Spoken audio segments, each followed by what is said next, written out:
출애굽기 8장 20절로 32절의 말씀을 가지고 네 번째 재앙 팔이라는 제목으로 하나님의 은혜를 함께 나누겠습니다. 오늘 본문은 네 번째 재앙인 팔이 재앙에 관한 말씀의 내용인데요, 하나님께서 계속되는 재앙에도 불구하고 말씀에 순종하지 않는 바로 왕에게 이번에는 파리떼로 하여금 애굽 온 땅을 덮게 하는 재앙을 내리겠다라는 내용이 오늘 본문에 소개되어지고 있습니다. 그동안 우리가 앞서서 10가지의 재앙들을 지금 보고 있는데 세 번째 재앙까지 피재앙, 개구리 재앙, 그리고 지난주에는 이 재앙까지 살펴보았죠. 그리고 오늘 이제 파리 재앙을 말씀하고 있는데요, 이 본문으로 들어가서 먼저 21절 말씀에 보면 하나님께서 바로가 이스라엘 백성들을 보내지 않으면 파리떼를 보내어 애굽 사람의 집과 그리고 그 온 땅에 가득하게 할 것이다 라고 경고하셨습니다. 여러분 21절의 말씀을 다 함께 화면을 보고 읽겠습니다. 내가 만일 내 백성을 보내지 아니하면 내가 너와 내 신하와 내 백성과 내 집들에 파리떼를 보내리니 애굽 사람의 집집에 파리떼가 가득할 것이며 그들이 사는 땅에도 그러하리라. 여러분, 파리, 참 잠잘 때 파리 한 마리가 집안에 돌아다니면요, 그리고 그 돌아다니는 그 파리가요, 우리의 이 얼굴에 왔다 갔다 오면 얼마나 신경이 쓰이는지 모릅니다. 그렇죠? 근데 그 파리를 한 번에 딱 잡으면 좋겠건만 참 파리 한 마리 잡는 것도 되게 힘들죠. 요즘 아이들은요, 이 파리가 날라와도 얼마나 막 무서워하는지 우리 애들도 파리 좀 잡아달라고, 니네가 잡아라, 니네도 손이 있지 라고 말하는데 이 파리 한 마리만 봐도 막 기겁하는 거예요. 그런데 여러분, 옛날에는 똥파리가 있었잖아요. 그죠? 똥파리는 좀 색깔이 번질번질 하잖아요. 그죠? 그런데 여러분 한번 생각해 보십시오. 제가 선교지에 나갔는데 이 선교지는 참 못 사는 데잖아요. 이 몽골이라는 곳에 갔더니 와, 이 파리떼의 습격, 뭐 지금 나온 것처럼은 되지 않지만 와, 진짜 파리떼가요 우글우글 하는데요, 이 눈뜨고는 볼 수 없을 정도입니다. 그런데 그리고 요즘에 뭐 이렇게 월드비전이나 또 다른데 그 선교단 그 구호단체 같은데 보면 아이들, 아프리카에 사는 그 아이들 보면 그 아이들 얼굴에 막 파리떼들이 달라붙어 있는 것을 보게 되잖아요. 어찌됐든 간에 이 파리떼가 오늘 하나님께서 바로가 이스라엘 백성들을 보내주지 않으면 애굽 온 땅뿐만 아니라 그 집집마다 파리떼를 보내게 될 것이다 라고 이야기를 합니다. 그러면서도 그 와중에 하나님께서는 이스라엘 백성들이 살고 있는 그 땅인 고센 땅에는 구별하여 파리 재앙으로부터 보호하시겠다라는 말씀을 하십니다. 여러분 22절의 말씀을 다 함께 읽겠습니다. 그날에 나는 내 백성이 거주하는 고센 땅을 구별하여 그곳에는 파리가 없게 하리니 이로 말미암아 이 땅에서 내가 여호와인 줄을 내가 알게 될 것이다. 여러분, 하나님께서 바로가 이스라엘 백성들을 지금 보내지 않는 것에 대해서 이처럼 엄중하게 심판을 내리는 그 이유가 무엇 때문일까요? 출애굽기 19장 5절에 보면 이렇게 이야기합니다. 세계가 다 내게 속하였으니, 모든 세계가 다 내게 속하였으니 너희가 내 말을 잘 듣고 내 언약을 지키면 너희는 모든 민족 중에서 내 소유가 되리라. 그러니까 무슨 말이냐면 이스라엘 백성이 하나님의 관점에서 이스라엘 백성들을 볼 때 그들은 누구의 소유인 겁니까?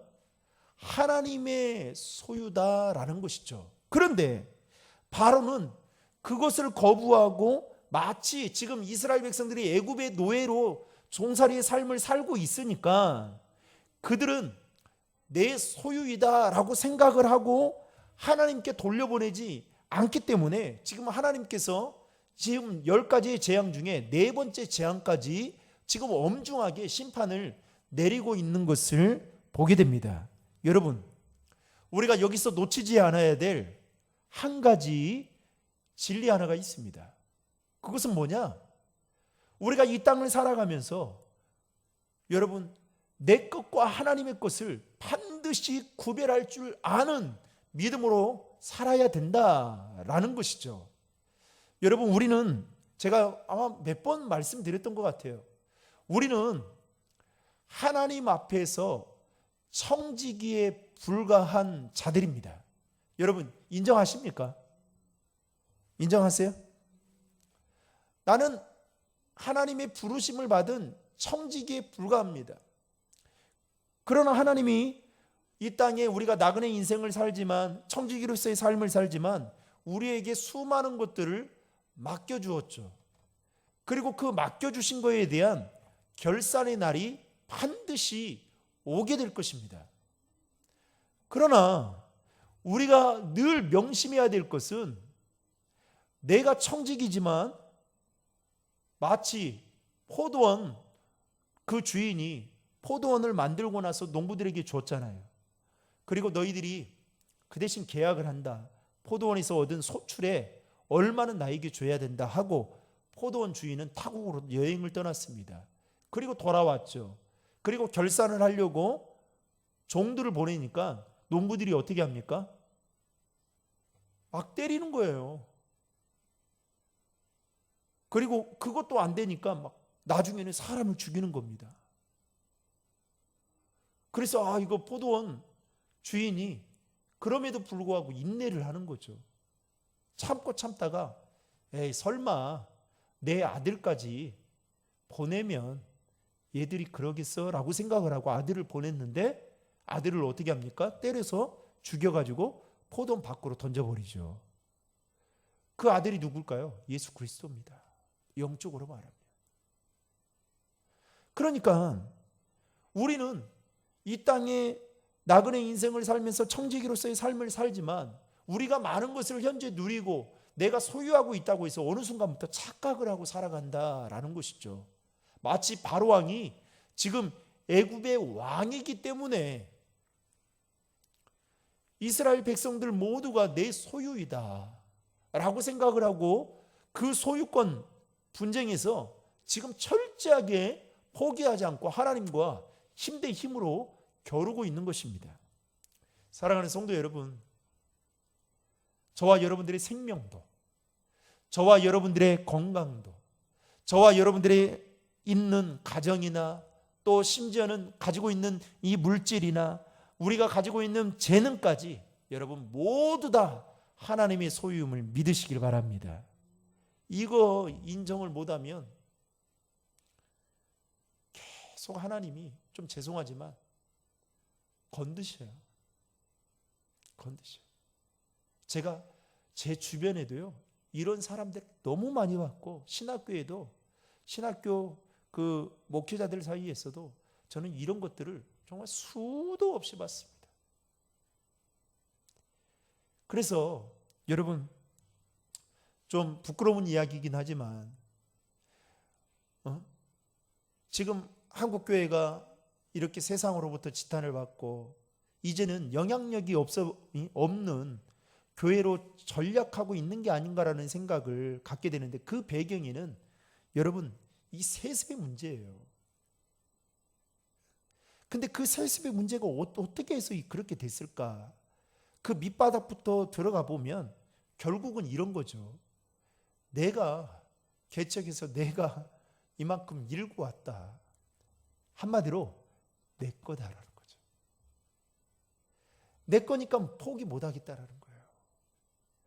정당한 대우를 해달라. 그렇지 않으면 나는 안 된다. 그러니까 너무 이 이율배반적인 겁니다.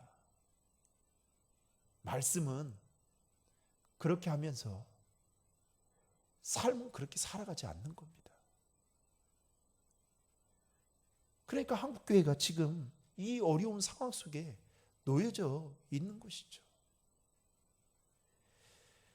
결국은 오늘 본문에도 보면 바로가 이스라엘 백성들을 놓아주지 않습니다.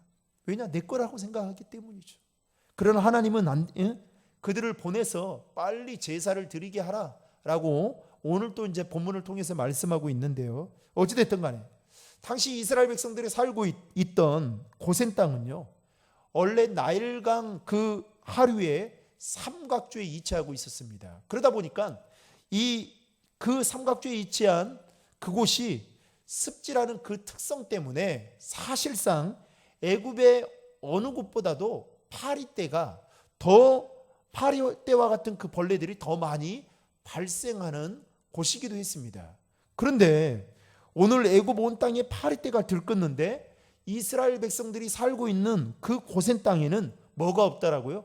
파리떼가 없다라는 것은요, 도무지 그 땅의 습성을 보거나 어떤 환경적으로 봐도 이거는 도무지 불가능한 일이다라는 것이 성경학자들이 보고 있는 견해인 것이죠.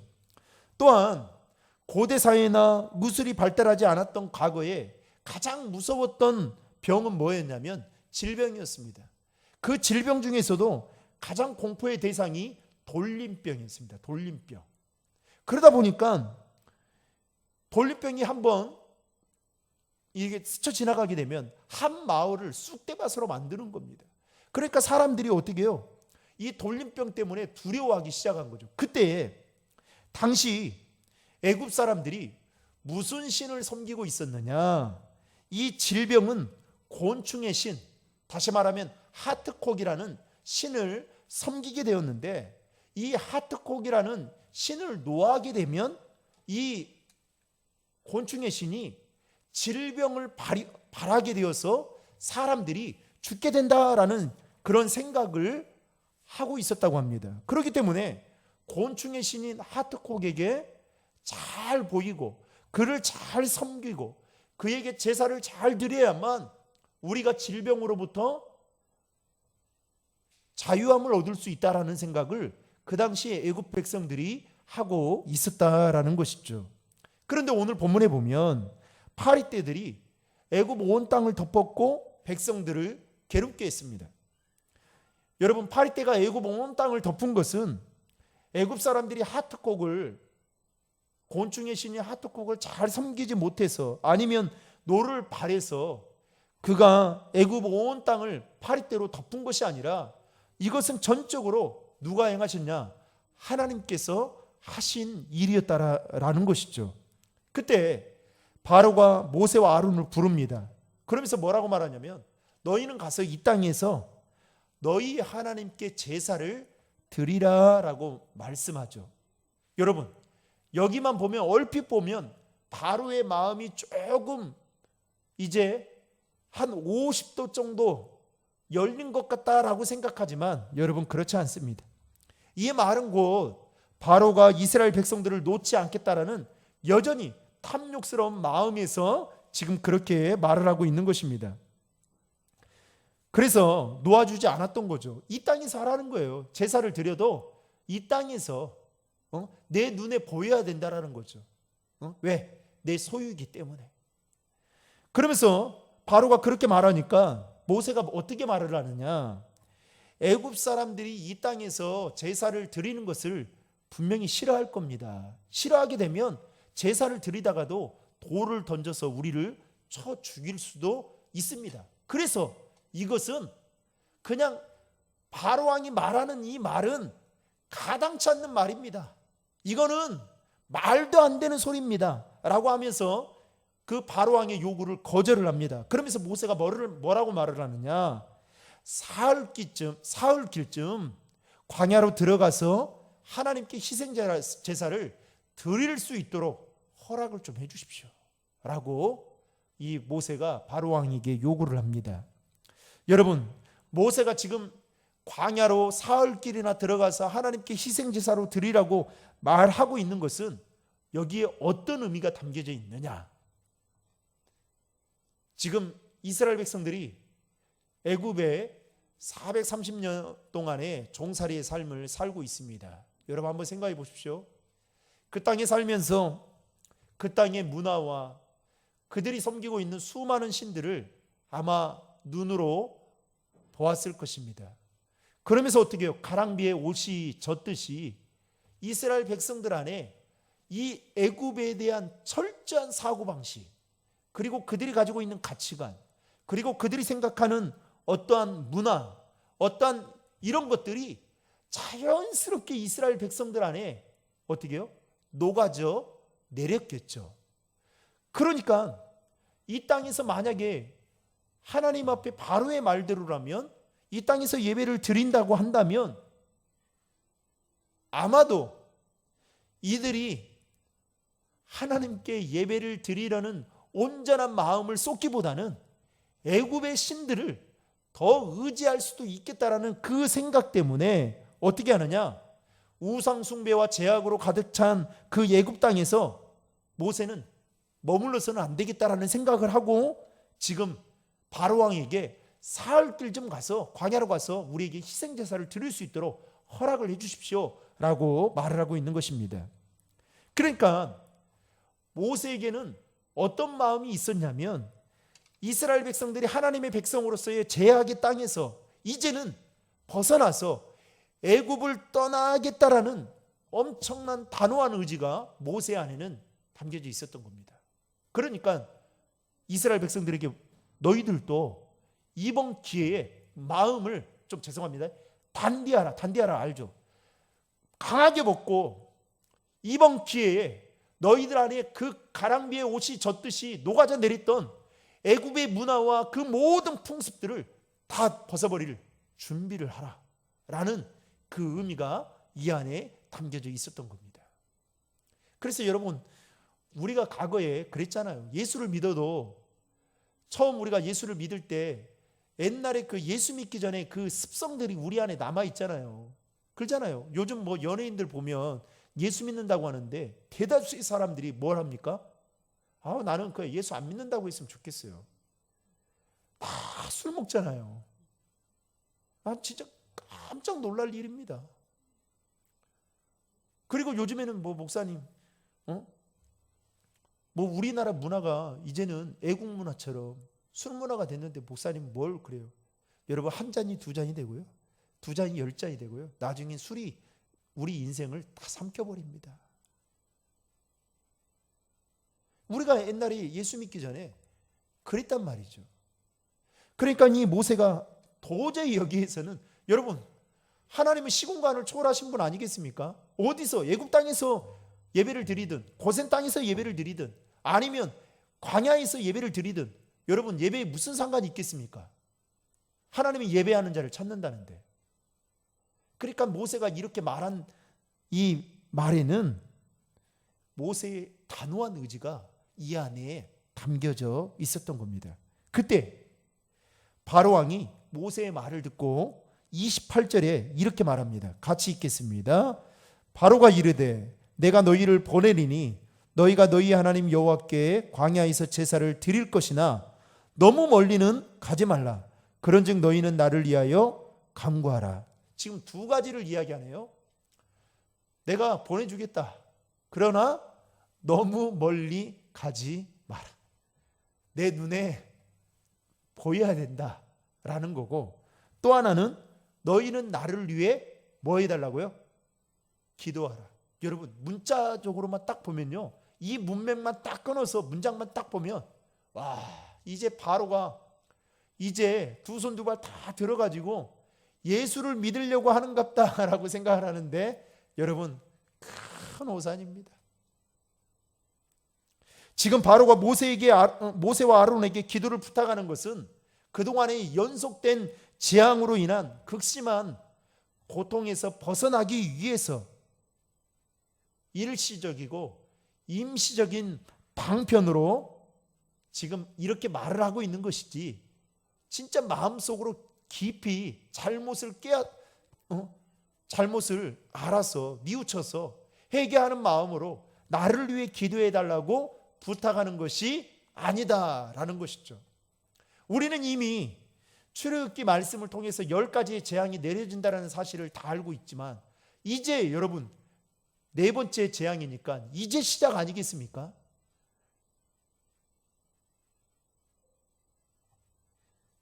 그러니까 진정한 해결가 없는 이 바로왕에게 있어서 그 순간의 어려움을 모면하기 위해서 지금 이렇게 꼼수를 지금 부리고 있는 겁니다. 교만해도 엄청나게 교만했고요. 마음이 완악해도 이렇게 완악한 사람이 없습니다. 그리고 모세는 바로를 향해서 이스라엘 백성들로 향해 광야에서 하나님께 희생을 드리도록 하겠다라는 약속을 지키고 대신 거짓을 행치 말라라고 경고를 합니다. 하지만 여러분, 바로왕이 그 말을 듣고 오늘 본문 32절에 보면 이번에도 약속을 어기고 이스라엘 백성들을 보내지 않았는데요. 32절의 말씀을 다시 한번 읽겠습니다. 그러나 바로가 이때에도 그의 마음을 완강하게 하여 그 백성을 보내지 아니하였더라. 이런 말 있죠. 징하다 징해. 참 이렇게 끈질긴 사람이 있을까? 이렇게 고집이 셀까? 아니 뭐 왕이다 할지라도 여러분, 이 바로 왕 때문에 애굽 온 백성들이 여러분 한 사람 때문에 피해를 보고 있다라는 생각을 한다면 당장이라도 여러분 무릎 꿇어야 되는 게 아니겠습니까? 그런데도 불구하고 네 번째 재앙까지 내리는데도 이스라엘 백성들을 보내지 않았다라고 성경은 그렇게 소개하고 있습니다. 그러니까 바로왕에게는 어떤 마음이 있었던 거예요? 처음부터 모세에게 말한 그 약속을 지킬 마음이 1도도 없었다는 거예요. 그뿐만 아니라 이 거짓말로 그 순간의 어려움을 피하려고 임시방편으로 그렇게 꼼수를, 자충수를 두었던 것이죠. 결과 바로의 이러한 행동은 자기 스스로를 멸망의 길로 나아가게 만드는 큰 어려움을 더 만들게 되었다는 것입니다. 그동안 하나님은 모세와 아론을 통해서 바로에게 안악한 마음을 바꿀 수 있도록 여러 번의 기회를 주었습니다. 벌써 우리는 네 번째 재앙을 보고 있으니까 네 번의 기회를 그냥 쉽게 생각하면 줬다 이렇게 생각할 수 있죠. 그러면서 하나님은 그동안에 피재앙, 개구리재앙, 이재앙, 그리고 오늘 파리재앙을 통해서 하나님의 능력과 함께 하나님의 살아계심을 보여주면서 바로에게 기회를 주는 겁니다. 그런데 그 기회를 주었건만 그 기회를 잡지를 않고 오히려 더 멸망의 길로 나아가는 자충수를 지금 두고 있다라는 것이죠. 더 중요한 것은 이 모든 일의 시작부터 마지막 끝까지 모든 과정 속에 누가 역사하시고 누가 간섭하시고 누가 여러분 이 일을 행하십니까? 하나님이 하신다라는 것입니다. 우연히 일어나는 일이 결코 아니다라는 것이죠. 하나님께서 큰 계획 속에 이스라엘 백성들을 구원하기 위한 큰 그 계획 속에 하나님이 이 모든 일들을 지금 간섭하시고 역사하시는데 문제는 바로 왕이 그 재앙들을 보면서도 하나님을, 그 이면에 있는 그 능력 있는 하나님, 전지전능하신 하나님을 바라보지 못하고 있다라는 것입니다. 오늘 본문을 통해서 우리에게 주는 교훈이 무엇입니까? 하나님은 이스라엘 백성들에게 하나님의 이대하심을 알리게 하기 위한 것뿐만 아니라 애굽에 일어나는 재앙들을 보면서 이방인들이 이스라엘 민족을 건들면 안 되겠구나 라는 마음을 품게 하기 위해서 결국은 이스라엘 백성들을 구원하기 위해서 하나님이 이 모든 과정들을 지금 행하시고 있다라는 것입니다. 사랑하는 성도 여러분, 저와 여러분들이 믿고 저와 여러분들이 섬기고 저와 여러분들이 따르고 있는 그 하나님은 전지전능하십니다. 오늘 또 살아 역사하시는 분이십니다. 오늘 또 그 하나님의 계획 속에 우리의 삶을 이끌어 가시고 인도해 가시는 분이십니다. 우리를 통해서 이대하심을 만방에 널리 알리시기를 원하신다는 것입니다. 그래서 오늘 본문에 보면 하나님은 그 애굽 온 땅과 집집들의 파리떼가 습격했지만 오늘 이스라엘 백성들이 사는 그 고센 땅에는 파리떼 한 마리가 보이지 않을 정도로 하나님께서 그들을 지키시고 보호해 주셨다. 그러면 여러분 어떤 생각이 들까요? 우리가 이런 거죠. 다 힘들면요. 다 힘들면 그래 다 힘든데 응? 나도 힘드니까 좀 참을 수 있고 이루가 돼요. 근데 아니 다른 사람 막 날아갈 것처럼 기뻐하고 그러는데 나는 되게 힘들어요. 그러면 어떤 생각이 드냐면 내가 지금 하나님 앞에 벌 받고 있는 게 아닌가? 이런 생각이 들면서 마음이 힘들어질 수 있겠죠. 하나님 왜 그러세요? 좀 하나님 봐주세요. 그러지 않겠어요? 그런데 여러분 한번 보세요. 애굽 사람들이 지금 이스라엘 백성들이 아주 평안한 가운데 자기들은 지금 파리떼의 습격에 의해서 정말 아비규환과 같은 그 지금 지옥과 같은 그런 현장 속에 있는데 이 고센 땅에 있는 이스라엘 백성들의 모습은 평온한 겁니다. 그걸 보면서 무슨 생각이 들겠습니까? 저들이 믿고 있는 신, 저들을 지켜주는 이스라엘 민족의 그 신은 참신이구나 라는 생각이 들지 않겠어요? 하나님은 지금 그렇게 이스라엘 백성들과 애굽 백성들에게 나야말로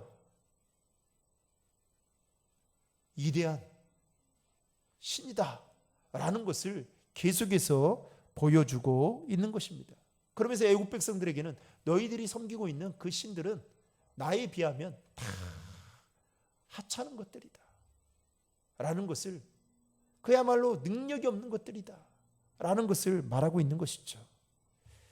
사랑하는 성도 여러분, 하나님께서는 구속사역에 있어서 믿지 않는 자들에게는 반드시 심판을 내리시지만 그의 택하신 백성들에게는 심판으로부터 구별하시고 구원의 은혜를 내리신다라는 것입니다. 그렇다면 우리가 그 구원의 은혜를 입은 자로서, 우리가 그 하나님의 택하심을 받은 자로서 우리가 해야 될 일은 무엇일까요? 바로 우리가 세상 속에 살아가고 있지만 애굽과 같은 그 거대한 세상 속에 저와 여러분들이 오늘도 살아가고 있지만 그 삶의 자리에서 우리가 구별되어지게 살아가는 것, 하나님의 자녀로서의 삶을, 정체성을 가지고 하나님 나라의 가치관을 가지고 살아가는 것, 이게 믿는 자가 해야 되는 일이다라는 것이죠.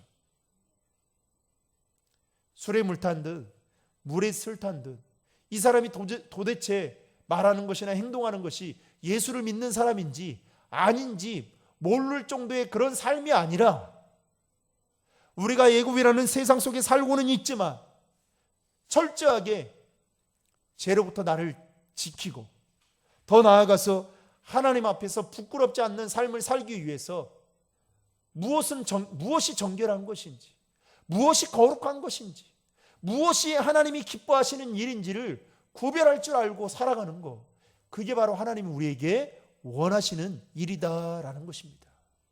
그래서 여러분 힘든 거예요. 거대한 애국과 같은 세상 속에서 저와 여러분들이 살아가고 있는 이 시간들이 우리에게 힘든 겁니다. 왜요? 예수 믿지 않는 사람들은 그렇게 살지 않거든요. 손해보지 않습니다. 예수 믿지 않는 사람들은 어떻게든 짓밟고 승리자가 되기 위해 살아갑니다. 그런데 우리는 어떻게 해요? 예수 믿는 것 때문에 때로는 양보도 해야 되고 때로는 사랑도 해야 되고 때로는 내 이성으로 이해가 되지 않지만 품어야 되고, 심지어는 내가 내 안에 욕심이 있는데 그 욕심조차 내려놓고 살아가야 된다라고 생각하니 여러분 얼마나 힘들겠습니까? 얼마나. 그러나 하나님은 여러분 바로왕 한 사람을 치기 위해서 지금 이와 같은 재앙을 내리는 것이 아니라 역으로 보면 이스라엘 백성들이 이제 가나안 땅에, 하나님이 약속하신 그 가나안 땅으로 나아가기 위해서는 너희들 안에 애굽에 젖어 있는 그 문화와 그 풍습과 그 가치관을 완전히 내려놓아야 된다라는 것을 역으로 이스라엘 백성들에게 지금 보여주고 가르쳐 주고 있다라는 것입니다. 사랑하는 신도림 중앙회 성도 여러분, 애국과 같은 세상 속에서 남은 3일 동안도 우리의 삶을 더 거룩과 정결한 삶으로, 구별되어진 삶으로 말하는 것이나 행동하는 것이나 또 생각하는 것이나 더 구별되어져서 저와 여러분들을 통해서 하나님의 위대하심이 더 드러나는 놀라운 은혜가 있기를 주님의 이름으로 축복합니다.